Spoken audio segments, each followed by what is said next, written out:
Donc on va revenir, on va faire quelques calculs simples sur la constante, sur l'équation de Rydberg, si vous voulez bien. Mais pour ça, il faut m'aider parce que moi, je n'ai pas préparé les calculs. Donc on va faire des calculs ensemble. Là, c'est comme un petit TD improvisé qu'on fait. C'est très important, et je le filme aujourd'hui, pour que vous voyez comment est-ce que, à la maison, je travaille la physique ou la chimie. Parce que c'est ça qu'il faut que vous fassiez, ce que je vais faire maintenant au tableau.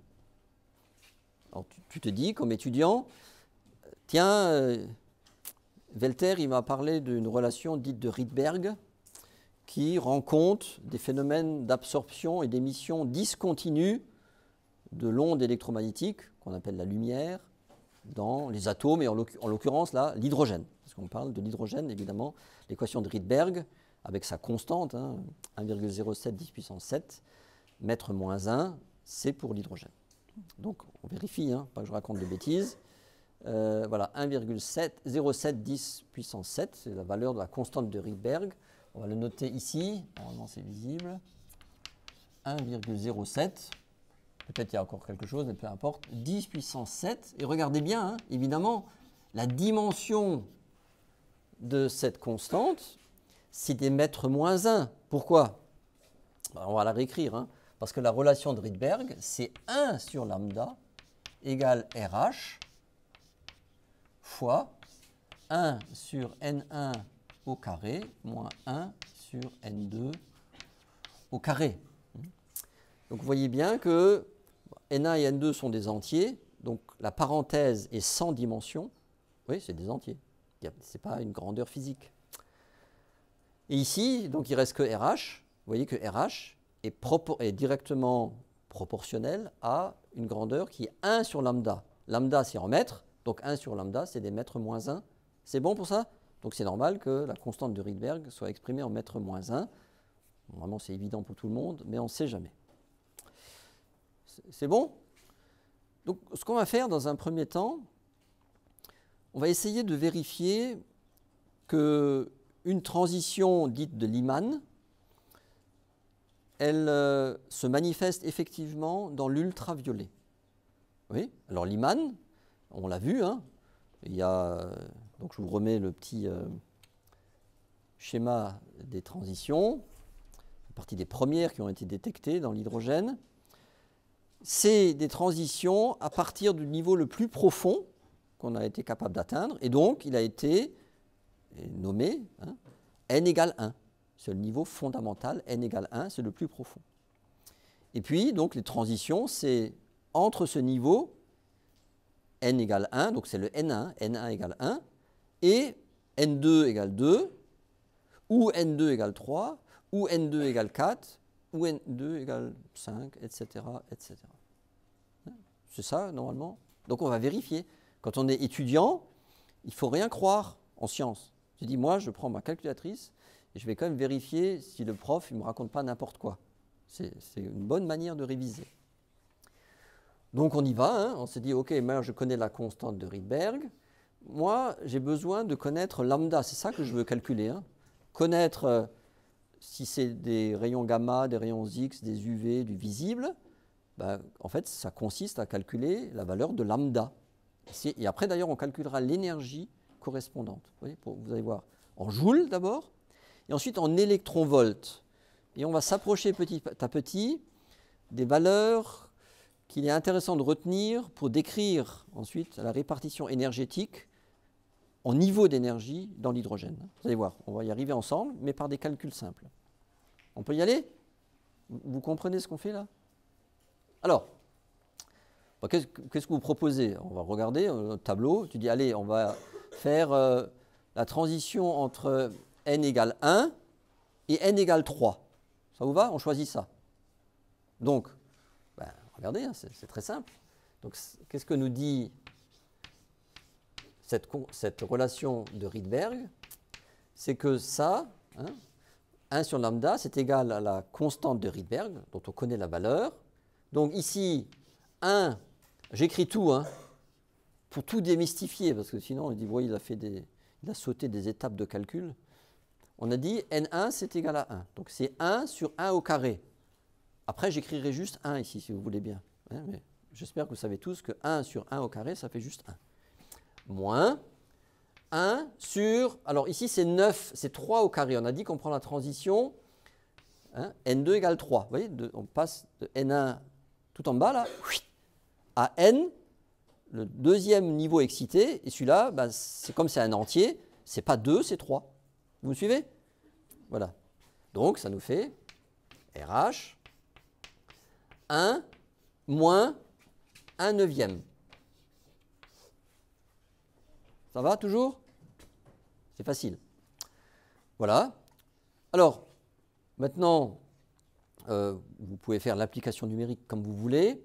Vous voyez, je laisse volontairement ces petites erreurs de calcul pour que vous vous rendiez compte que quand on fait des calculs numériques, eh bien, on se trompe des fois. Tu vois, on fait des petites erreurs, on s'est trompé de puissance de 10. Et c'est ça l'entraînement. Donc, on est OK? Donc, ça s'appelle le nombre d'ondes. J'en profite pour vous rappeler que le nombre d'ondes, donc c'est 1 sur lambda. Et dans pour l'onde électromagnétique, ce n'est pas la fréquence. C'est la fréquence d'une onde mécanique, mais pour une onde électromagnétique, la fréquence, c'est C sur lambda, vous vous souvenez, et pas 1 sur lambda. Donc, dans ce domaine de l'onde électromagnétique, on définit donc la fréquence qui est C sur lambda, la longueur d'onde qui est lambda, et le nombre d'ondes qui est 1 sur lambda. D'accord? C'est ces trois grandeurs dont il faut avoir entendu parler. C'est OK? Voilà, donc maintenant vous faites l'inverse de ça, et ça va nous faire, donc, lambda égale,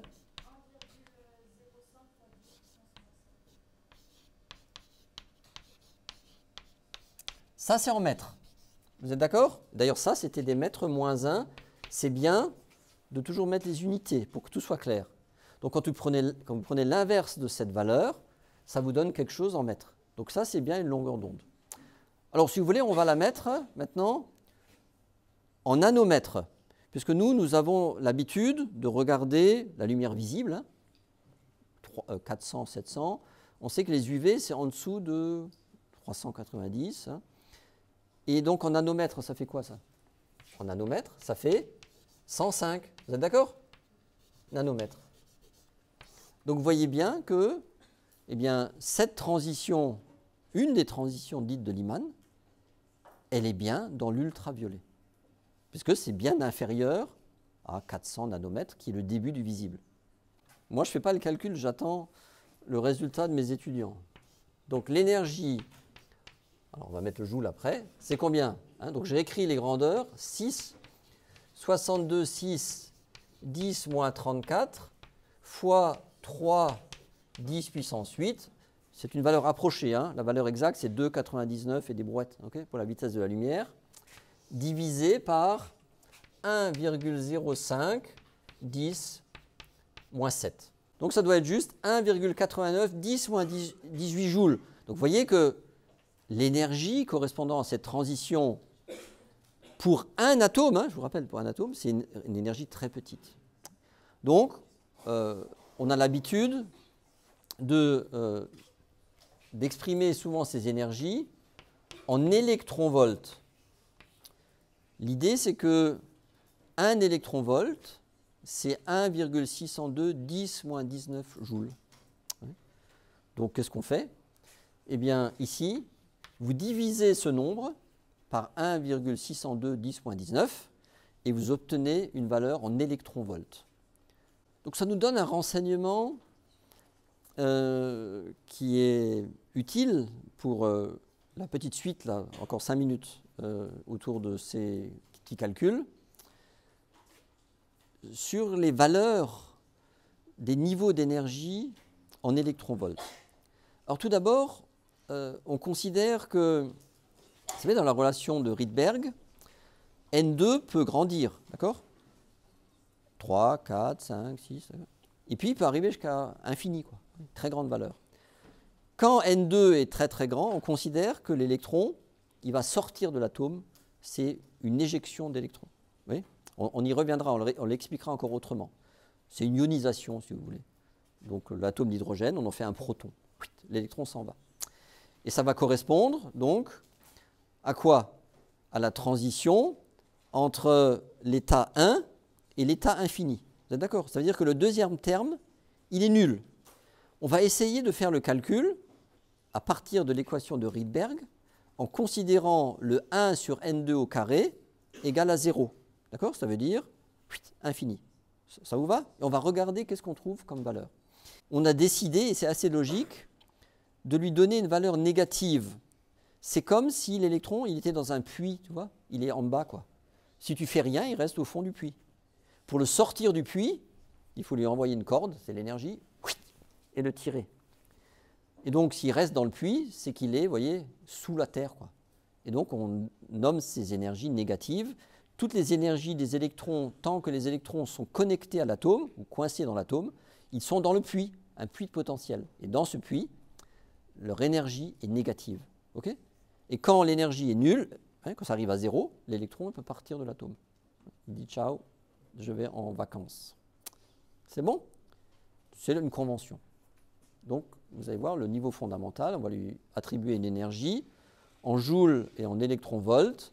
Et cette valeur est négative parce qu'on considère que c'est au fond du puits. Okay?